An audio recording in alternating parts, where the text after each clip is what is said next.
akan melihat sesuatu itu secara hakikat, secara alam, bukan musyahadah. Minimal melihatnya secara malakutiyah. Malakutiyah itu melihatnya. Sebab nama apa dalam akhir surat Yasin apa? Biadihi malakutu kulli syai'in. Setiap sesuatu itu ada malakutnya. Apa yang sesuai ini sesuatu semua itu ada malakutnya. Itu kalau orang udah usul itu akan melihat sisi malakutnya. Yang bisa dilihat oleh orang-orang yang belum usul. Jadi Alhamdulillah masih menjelaskan faslon fil kalam ala badi turunul usul ilallah. Kaji tentang sebagian jalan kita supaya usul ke Allah. Sebab kita hidup itu dituntut untuk usul sebelum kita usul. Sebelum kita usul yang kedua itu usul berarti maut artinya. Terus semuanya tuh usul, semua orang kafir pun usul. Kalau mati ya udah innalillahi wa inna ilaihi raji'un. Dia kembali ke asli. Cuma kalau kita kan jangan sampai mati kita seperti orang kafir. Semuanya akan usul, semuanya akan kasyaf. Orang kafir pun kasyaf. Nanti kalau udah mati, bahkan sebelum kematian suatu roh ada di tenggorokan kasyaf tentang orang kafir. Masih kita sama dengan itu ya, orang musyrik kasapnya itu pas mau meninggal saja, ya kan rugi. Ini menjelaskan tentang bagaimana kita usul ke Allah sebelum kematian kita. Nah, untuk jalan usul ke Allah itu berbagai cara yang telah disebutkan. Jalan ke usul sebanyak nafas yang ada di dunia, sebanyak nafas makhluk, banyak cara. Torikoh usul ke Allah itu sebanyak nafasnya makhluk, tidak terhitung. Nah ini cuma sebagian. Nah cuma jalan kan ada yang jalan besar, ada jalan alternatif, ada jalan gunung, ada macam-macam. Jalan buntu, ada jalan buntu ke Allah juga ada. Itu tapi kita jangan sampai melewati jalan. Ada jalan buntu, jalan buntu.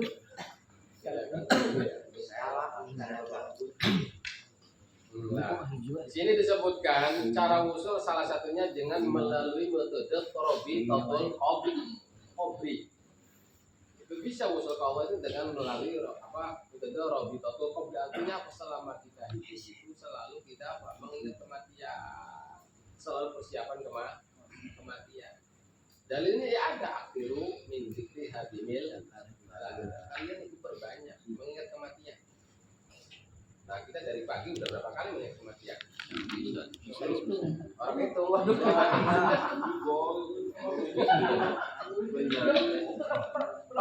paling minimal itu 20 kali sehari semalam, itu paling minimal 20. Berarti tandanya dia minas su'ada. Tapi kalau dia mengingat kematian sehari semalam kurang 20 kali, itu min alamatil asyiya. Dia minimal 20 kali mengingat kematian itu. Dengan kita mengikuti perintah Nabi, akhiru min dzikri hadimil. Akhiru atau ulama itu ya 20 kali minimal mengingat kematian. Jadi bukan mengingat lihat kuburan, ya bisa jalan, ingat mati, yang mati apa ingat dirinya akan mati? Oh akan mati ya weh. Oh tapi saya bakal sekali ini. Oh iya. Nanti ingat salawat. Lewat kok mana lewat dulu. Malin tuh. Itu mana mandang banget. Itu robitatul qabri.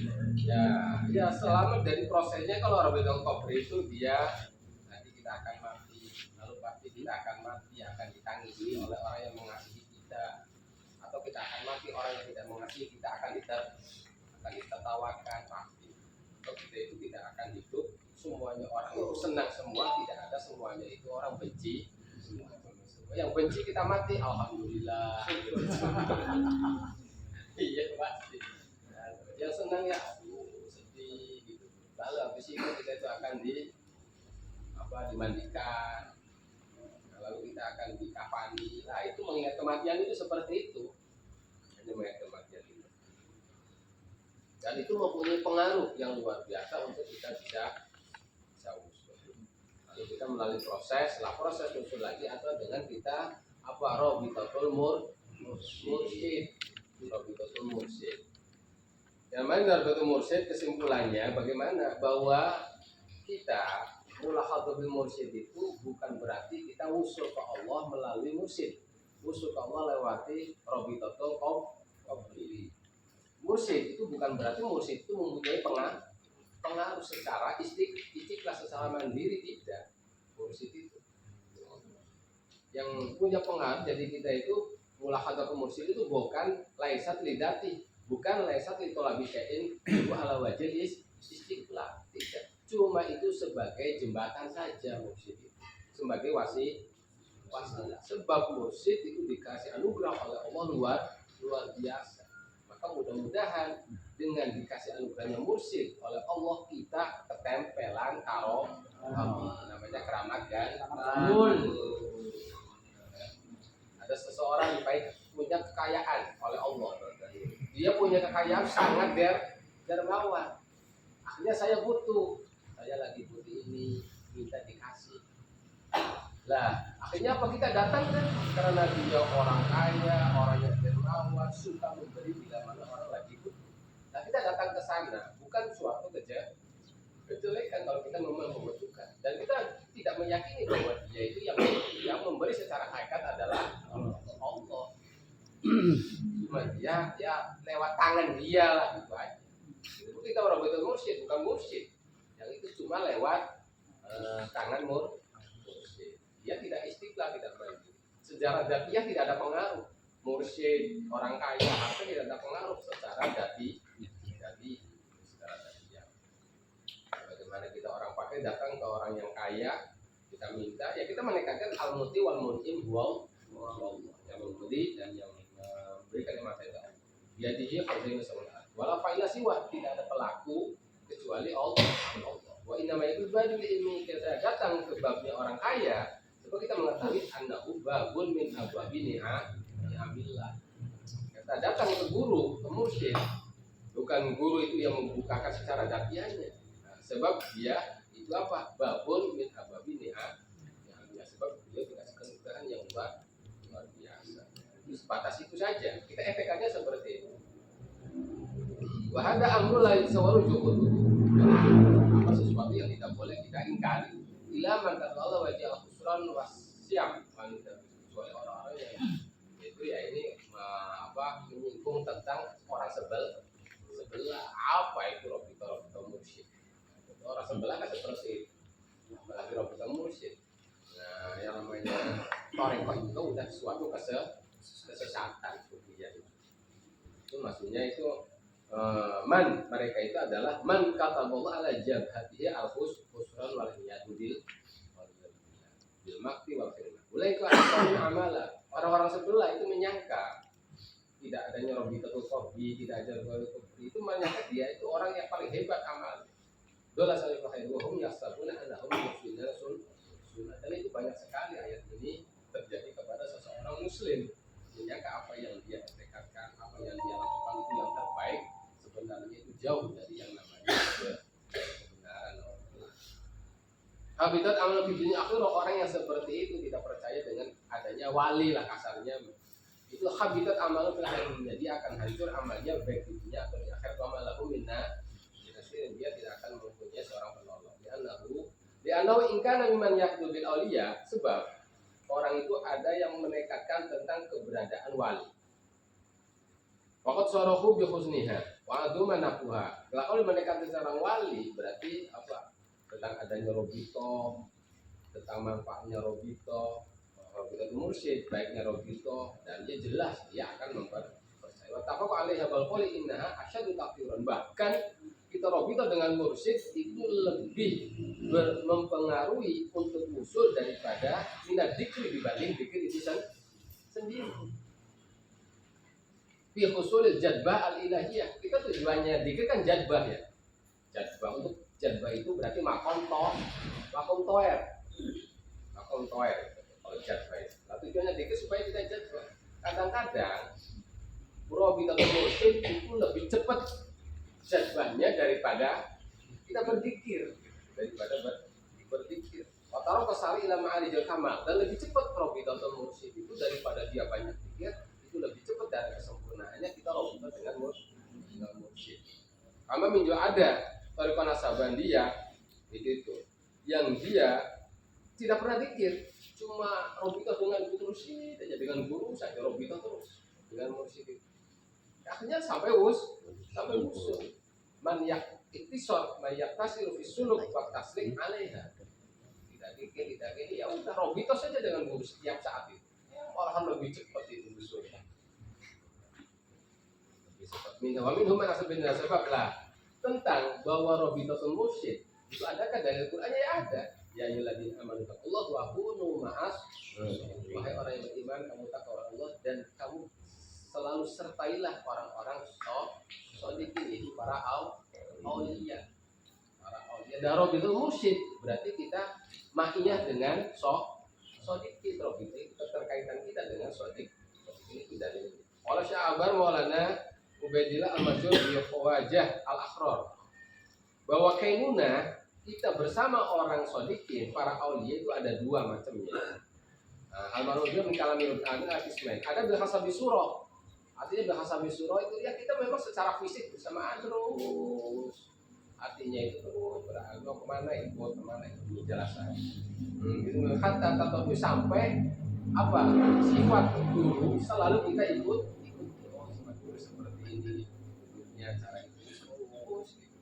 Nah itu bisa namanya Robito secara surah. Ada bahasa bil makna, bahasa bil makna. Ada bahasa bil makna seperti itu walaupun kita berjauhan, tapi hati kita selalu terkait dengan itu. Itu berarti maksudnya bahasa bil makna. Bahasa bil surah ya berarti ya secara fisiknya. Bagaimana walaupun kita jauh dengan guru tapi secara hati terus berdekatan itu bisa jadi cepat usul. Dalam umpamanya itu ya kalau orang percaya tentang keberadaan mursyid auliya, kalau dia tidak menekatkan bisa nggak kita usul? Tidak percaya jika keberadaan wali. Wa in kana mimman la yataqidu bihim, dengan robito lah Allah, robito itu apa? Gitu. Yang kita langsung aja ke Allah. Ya udah. Kalau kita tetap pengen usul menekatkan tentang kalam-kalamnya itu Aimatul Arba'ah, Hanafi, Imam ini harus dekatkan. Makanya Imam Ghazali sering mengatakan, saya terangkan seperti ini. Kamu tidak masuk ke pikiran kamu, udah. Kalau tidak masuk, jangan sampai kamu mengingkari. Percaya aja udah. Nanti kalau kamu percaya, kamu akan dikasih rezeki untuk bisa kapan-kapan akan dikasih rasa ini. Kalau sudah ingkar, sudah tertutup, berarti kita menutup diri kita tentang yang namanya hal itu. Kalau kamu tidak itu, jangan kalau kamu tidak masuk awal itu, udah. Jangan, yang penting kamu jangan mengingkari, percaya aja dulu. Makanya kalau kamu tidak mimman layatakidu bihim, fala budda ayyatakida bi kalami aimati syari wasabil asli wal fard. Sebab faqad qala biha min kulli madhabin min madzahibil arba'ah. Imam Syafi'i pengikutnya seperti Hanafi pengikutnya semuanya itu mempercayai tentang adanya robit. Secara tasrihan, secara jelas. Faqad saraha bi tasarruf wal imdad bi rohaniyah jamil fasir. Nah, nanti kita tanya wali itu bisa bertindak di alam barzakh. Ya lebih bertindaknya dibanding kita di dunia. Dan berikutnya kalau kita kan dia di dunia belum mati nih, atau wali umumnya belum meninggal, mau ke Mekah, kalau belum punya ilmu tuyul arti kan perlu pesawat. Tapi kalau udah di alam barzakh, bertindak mau ke Mekah ya udah dalam sekejap nyampe ke Mekah. Mau apa saja, bahkan bertindaknya para aulia di kuburan itu melebihi bertindaknya. Sudah terlepas dimensi uang dan waktu. Kalau kita untuk melihat sesuatu itu kan harus nyambung matanya. Tapi kalau udah di alam barzakh udah terlepas. Walaupun berapa jauh ya bisa terlihat. Ada nggak Qur'annya? Justru itu tuh, di sini tuh Qur'annya orang yang bukan ahli sunnah wal jamaah sahibul kasab. Siapa sih sahibul kasab? Abu Qasim Mahmud bin Umar Az-Zamakhsyari itu gembong Mu'tazilah. Punya kitab namanya Al-Kasyaf. Tafsir Al-Kasyaf gitu. Itu pun yang mengakui sewaktu beliau menafsiri laula ar-ra'a burhana rabbi. Ada dalam tafsir kan itu kan ceritanya Nabi Yusuf. Nabi Yusuf waktu diajak tidak senonoh oleh Siti Zulaikha. Itu muncul di Nabi Yusuf itu apa rupanya bapaknya itu Nabi Yakub. Langsung beliau tersadar. Lah seperti itu. Itu salah satu tafsir itu laula ar-ra'a burhana rabbi waktu Nabi Yusuf diajak oleh Siti Zulaikha itu apa tergambar dan sepadan sosok Nabi Yakub. Itu dalam tafsir Al-Kasyaf orang Mu'tazilah. Apalagi ya kita-kitaan yang bukan Mu'tazilah, wah ya jelas itu. Bahwa Nabi orang meninggal kita punya guru, kita dalam tersesat diingatkan yang dulu udah meninggal sangat mungkin sekali. Jadi bisa imdad, bisa memberi bantuan secara ruhaniyah. Jami'ul mafasir. Wa naqala an Imam Alama Ahmad bin Muhammad Asy-Syaikh Al-Hamawi tetapi manafahal qurbi wal ittisal. Di dalam kitab Nafatul Ittisal isbat tasarruf li auliyaillah wa qaramat ba'da intiqal. Bahwa para wali itu bisa bertindak bahkan bisa melakukan apapun. Isbatil lilati wal karamat dan bisa terjadi hal-hal yang khariful ada kepada wali yang udah meninggal. Sehabis ba'da intiqal sehabis beliau meninggal. Malahan ciri pertama seorang wali, pokoknya dia terkenal jadi wali di dunia. Apakah dia wali asli atau bukan? Ya gampang. Kalau meninggal, karomahnya itu lebih banyak atau hilang lenyap. Oh karomahnya lenyap, bukan wali. Walaupun di dunia itu dia bisa mampu, bisa ini. Oh berarti waktu di dunia bisa hebat itu lewat bantuan jin. Tapi kalau udah meninggal kok karomahnya lebih banyak lagi. Oh berarti asli. Kalau karomahnya lebih banyak lagi. Itu wali ilah itu. Jadi di isbat tasarruf bertindaknya para ahli wal karamat badal indikal sehabis kematiannya. Yang kesimpulannya yang tentunya inna auliya Allah yadharuna fi suratin mutadid bahwa para wali-wali Allah itu menjelma terlihat oleh kita dengan bisa berbagai bentuk. Bagaimana Nabi Khidir jadi orang bule bisa, jadi orang Cina bisa, terus jadi orang Arab bisa, orang Nabi Khidir itu. Nah ini tergantung dia hasabi wala baruqoniyatihi. Jadi orang Cina yang bisa Nabi Khidir. Ala hasabi jismaniyatihi. Wan ini alama saja jadi di akhir syarhil mawaqif kubela dikir furaq itu golongan-golongan Islamiyah. Ada 73, ada furaq najiyah. Sihhatu dhuhuri suwaril awliya dan muridin. Sahnya dohirnya bentuknya para wali pada murid-murid itu seperti tadi. Penjelmanya Nabi Yakub kepada Nabi Yusuf sewaktu beliau dirayu oleh Siti Zulaikha. Waqtim al-quyud minha hatta badal maut dan mengambil anugerah daripada itu hatta bahkan sehabis kematian para auliya sebagaimana dalam keterangan kitab Hawafi ala Syaqil Maqal.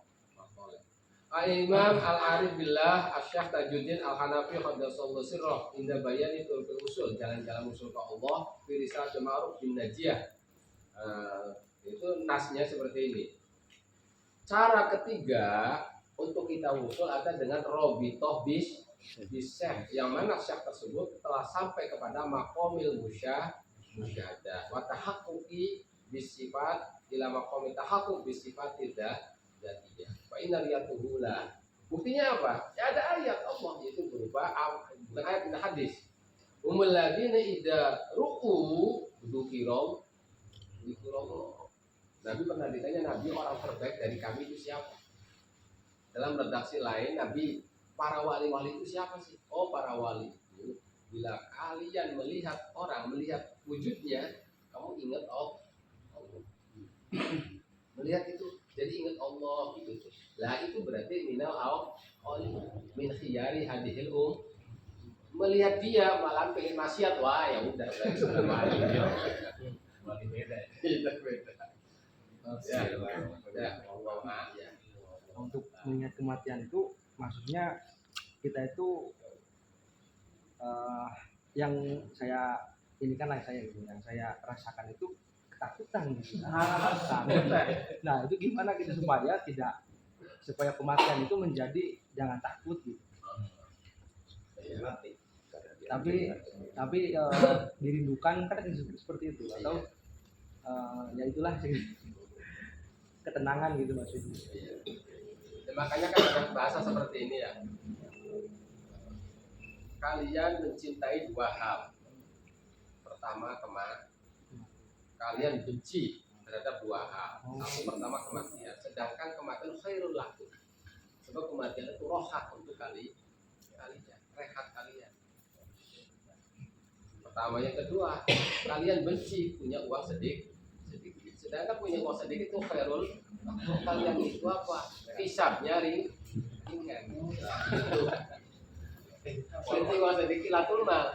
Padahal latul mal khairul lakum. Sebab latul mal apa? Kalau bisa. Nah, artinya mengingat kematian itu apa, kita dalam hidup itu bukan kita kematian nanti mati lagi gimana, tapi persiapan akan sehabis kematian itu sendiri. Jadi kita hidupkan, kita nanti bawa apa matinya, kerja lagi semangat kerja untuk akhirat. Umpamanya untuk apa? Untuk kita cari nafkah istri. Nanti kalau ingat kematian beda dalam kita mencari hari itu ya. Hanya apa? Kita tidak akan melakukan hal yang diharamkan. Coba gara-gara kita haram karena tidak mengingat kematian itu mengingat itu sekarang aja. Itu yang bukan itu menjadi yang kematian itu. Kita selalu bahwa kita itu persiapan ini kira-kira cukup enggak untuk kematian. Sebab aktivitas apapun kita harus diukur ada manfaatnya. Kita harus lagi ada manfaatnya enggak. Berarti kan kita bisa 50, bisa 70 melakukan ini. Itu untuk saya mati. Ada manfaatnya enggak ini? Tidak ada, tinggalkan. Ada, lakukan. Melakukan ini untuk kematian ada enggak manfaatnya? Itu mati. Jadi kan bisa ribuan itu sehari itu. Makanya itu celaka orang hidup kok tidak mengingat kematian minimal itu kurang daripada 20 kali. Minimal kita sholat. Kira-kira sholat itu dibawa manfaat kematian. Maka sholatnya kan kalau pengen pamer, pengen itu kan nggak bener. Gara-gara mengingat kematian. Arti mengingat kematian seperti itu. Kalau orang mukmin itu tidak boleh takut mati. Ciri orang mukminnya kurang itu dia takut kematian. Kalau orang yang mukminnya benar kamil nggak takut, malah justru sesuatu liko ilallah aja bertemu dengan sang kekasih masa takut. Kita di sini kan ada. Yang namanya kematian itu adalah liko mahbub ilal liko habib ilal mahbub. Pertemuannya kekasih dengan yang dipisah. Ini masa kita takut, malah justru itu kita bertemu dengan kekasih kan selalu yang ditunggu ya. Masa apa itu? Kalau orang beriman, makanya tidak ada orang yang takut kematian kecuali orang yang tidak percaya kepada akhirat. Kayaknya tuh hidup 1000 tahun. Orang yang itu tuh seperti di Al-Quran kan orang munafik, orang Yahudi yang tidak mau beriman walaupun kebenaran Nabi, mereka apa? Orang yang sangat takut akan kematian. Apa sih Qurannya itu apa? Jelas kan? Apa sih Qurannya? Itu beda dengan orang mukmin. Jadi ciri mukmin sempurna itu tentang kematian itu bukan sesuatu yang menakutkan, apalagi sesuatu yang ditakutkan. Orang mukmin yang asli. Artinya kita mengingat kematian ya seperti itu, aktivitas kita selalu apa melakukan ini. Dibawa enggak nanti sampai mati. Melakukan ini. Kita ngomong saja. Kita berpikir, ini omongan ini kan akan diperhitungkan di akhirat. Kira-kira ada manfaatnya kan? Di akhirat apa merugikan nih? Lah itu. Allah itu menghendaki orang mukmin meninggal tanpa dosa. Allah menghendaki orang kafir meninggal tanpa amal. Tanpa amal baik. Ada orang umum berdosa terus. Allah menghendaki dia meninggal tanpa dosa, akhirnya dikasih sakit berat. Untuk kita terlalu banyak dosa, dikasih sakarat atau maut yang mengerikan. Untuk kifarat telah pas meninggal sudah tanpa dosa. Husnul khotimah atau sulul khotimah? Orang sakaratnya mengerikan itu.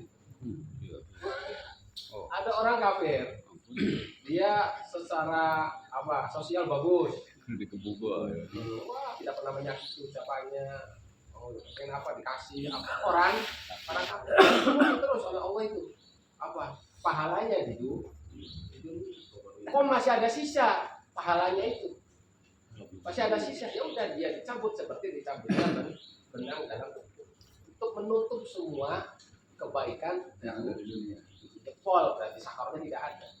Berarti dia sulul khotimah atau sulul khotimah? Sulul khotimah. Jadi pengen mengucap itu husnul khotimah ini bola. Nah, udah berarti harus jadi wali Allah dulu. Sampai dan mengali karunya. Makanya kan dilarang siapapun orangnya kalau dia meninggal, kalau dia mukmin muslim maupun sekaratnya sangat mengerikan, jangan kita sebutkan kejelekannya saat dia meninggal. Oh, dia sekarat tuh gara-gara kejelekannya gitu. Jangan. Sebab dia tuh udah dikafiratin semua kok. Masa kita disebut-sebut kejelekannya? Dilarang sekali oleh agama itu. Kejelekan orang-orang yang udah meninggal. Sebab bisa jadi waktu sakarat itu telah tahu semua. Udah gini maksudnya, kata insya Allah kata Kemenak itu gini. Di sini kan disebutkan bahwa roh gitu tumbuh itu ala ismen. Ada di hasabi surah, berarti dengan melihat mujalasah kalau masih hidup. Selalu kita berbarengan duduk. Nah duduk kita hatta tantobi'na fihi sifatun, sehingga kita tercetak sifat kita jadi sifatnya guru mursyid. Hatta tantobi'na fihi sifat umum. Jadi sifatnya kita itu meniru bagaimana seperti sifatnya guru. Lah itu namanya robito di makna dihasabi surah, berarti mujasa pasti kalau ini mestinya masih hidup. Berarti ya kita pokoknya kita tuh taslim aja sama guru itu. Jadi antaranya berarti kita dengan mengamalkan amalia yang sudah Iya. Jadi jalan tuh menjelaskan guru gini, terus gitu menjelaskan satu kalau anak tiga udah gini. Ya. Terus ada yang sifatnya maknawiyah, bihasabil makna, yaitu apa? Di ayat surati, menjaga rupa guru yang ta'adab wa yastafidu min fil ghaibah al-qudus. Walaupun guru umpamanya ada di Jakarta, kita ada di sini, selalu kita merasa bersamaan dengan guru. Maka sesuatu walaupun guru tidak ada di Jakarta, seakan-akan guru itu hadir. Nanti sholatnya kita kan tidak bisa langsung ke Allah, tidak bisa ke Nabi. Ya udah, berarti kita fokus kita merasa kita ada di depan, dilihat oleh guru. Oleh guru itu robitatul mursyid secara makna. Wa yatimul lahu bi istiqlali al-qudur wan nur. Sebab dengan kita istiqlal menghadirkan sosok guru, itu akan kesempurnaan hadirnya guru dan cahaya. Diajar itu pihak kita jaga dalam khayalan kita, mutawajihan lil qalbi an sanubari dikaitkan dalam hati.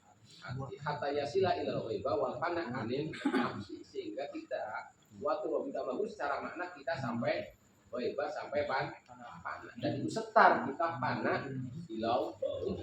Kita tidak bisa panah ilallah kecuali kita panah dulu dengan yang melalui yang itu riayatu surati. Selalu kita jaga tentang sosok guru itu di sanubari aktivitas apapun kita itu selalu bersama dengan guru itu ada di kita, bersama kita. Sebagaimana Imam Ghazali dia mengatakan, dan para orang Solo itu, kalau saya tidak ingat Nabi sekejap saja, saya bukan orang mukmin. Sekejap saja saya lupa Nabi, saya itu bukan orang mukmin. Lah itu berarti surah Nabi itu selalu bersamanya. Terus walaupun secara itu kan hakikatnya ya Allah alam itu, tapi dia istighfar dengan Nabi terus. Nah itu maksudnya Rabitatul Mursyid. Jadi kita hati kita itu sifatnya gitu hati. Umpamanya kita diterkenalkan ya tidak masalah. Tidak masalah. Yang penting kita tidak ada keinginan untuk kita itu masyhur, untuk kita terkenal, untuk kita itu dikenal, tidak ada. Tidak tuntutannya. Terus yang namanya apa? Kalau Rabitatul itu sudah lewat semua sih sebenarnya ya. Halaman 443. Rabitatul qabri wa hiya ibaratun an mulahadatil maut. Rabitatul qabri itu ada mulahadatul maut. Kita melihat kematian, bi an tasawwara nafsak, dengan kita mentasawurkan, menggambarkan diri kita ka'anna kamuta. Maka kamu telah meninggal. Wa husilta, dan kamu di mana? Wa kufinta, dan kamu wa sulliya alaih, kamu wa humilta ilal qabri, lalu kamu dibawa ke kubur, wudita fihi, dan kamu ditaruh di kubur. Wa sorafat anka ahlu wal asdiqa, lalu kamu dari semua ahli kita yang mengenal kita, penguburan semuanya wabah dan faridan. Lalu kita dalam keadaan wahid dan faridan. Ta'lam fina idin annahu la yanfaq ilal amalu sholih. Dan kamu tahu yakin di saat itu tidak ada yang memberi kemanfaatan kepada kita kecuali amal. Itu yang dimaksud Rabitatul qabri. Secara fisik ya. Tasawur kan gitu kita. Maka kita dalam wahid dan faridan. Nah, terus yang pertama tadi apa? Masuk ke alam barzah enggak itu para aulia? Nah, para aulia itu bahasanya kalau bahasa tadi ayat, sahabat itu dulu bisa ada balak yang udah indah robbihim udah makomnya makom India, makom India, Sama-sama. iya di situ yang makomnya India gitu. Itu artinya bukan secara fisik. Bagaimana kita dekat dengan Allah tidak secara kita, bisa secara makna. Dan dia bisa tasarruf bebas melebihi waktu dia tasarruf di dunia, waktu didukung oleh jasa. Kalau di dunia kan didukung oleh jasa masih terbatas. Nah, tapi kalau udah lepas dari jasa, wah lebih leluasa para aulia itu. Jadi kita dalam alam barzah ya. Ya di alam barzah, makanya tuh kita itu dianggapnya lagi tidur. Pelurunya idamatu ini. Maka kamu akan tersadar, terbangun dari ketiduran kamu di dunia. Sebab kehidupannya melebihi kehidupan itu. Sebagaimana kehidupan kita di alam janin kita hidup. Tapi coba alam janin dibandingkan dengan kehidupan alam dunia. Disangkanya kan alam janin itu nikmat, luas, apa gitu. Nyatanya bagus, keluar menangis ya. Ternyata kalau alam dunia luas ini disangkanya itu. Nah kita di kuburan juga gitu, misalnya itu alam dunia itu alam ini saja, seperti posisi kita di janin, kita di dunia dibandingkan kubur itu. Cuma kalau orang kafir berarti dia terpenjara. Iya, sijil. Kalau orang aulia itu fi'il, ya terus apa lagi tadi? Bukan izin. Cita-cita usul boleh nggak? Nah, cita-cita usul itu cita usul kita sebagaimana kita disuruh cari ilmu ya. Tapi kita jangan jadi abdul ilmu. Kita disuruh usul ya, bukan jangan jadi abdul usul. Kita harus jadi abdul usaha. Kalaupun kita cari ilmu, bukan berarti kita itu bagus jadi abdul ilmu. Ya untuk orang yang tidak berilmu ya jadi iming-imingi lah. Kamu jadi ilmu lumayan, udah jadi baru kamu jangan jadi abdul ilmu, harus jadi abdul. Amalkan ilmunya, udah jadi abdul. Cuma kalau jadi abdul ilmu udah dapat ilmu selesai. Jadi kita punya ilmu, kita perlu diamalkan. Udah kepegang ilmunya. Tapi kan tidak seperti itu, kita jangan jadi abdul ilmu, jadi abdul berusul. Kalau berusul nantinya udah, sebab yang namanya usul itu tanpa ada batas sampai walaupun Nabi pun udah puncak, belum puncak lagi usulnya itu. Belum puncak, cuma tidak apa kan ada manusia sampai usulnya seperti Nabi. pasti di bawah. Walaupun Nabi sendiri ya sebenarnya tua masih jauh lagi khusus secara itu. Marifatnya juga seperti itu. Itu yang kita jangan jadi Abdul Marifat ya, jangan jadi Abdul Usul. Jadi ilmunya jadi Abdullah saja. Itu adalah itu jalan-jalan saja. Ya itulah 12 itu. Ya mudah-mudahan kita ya bisa usul ke Allah Subhanahu wa taala. Tidak jadi oleh Allah jadi Abdul usul. Jangan sampai kamu jadi Abdul usul bukan abdi.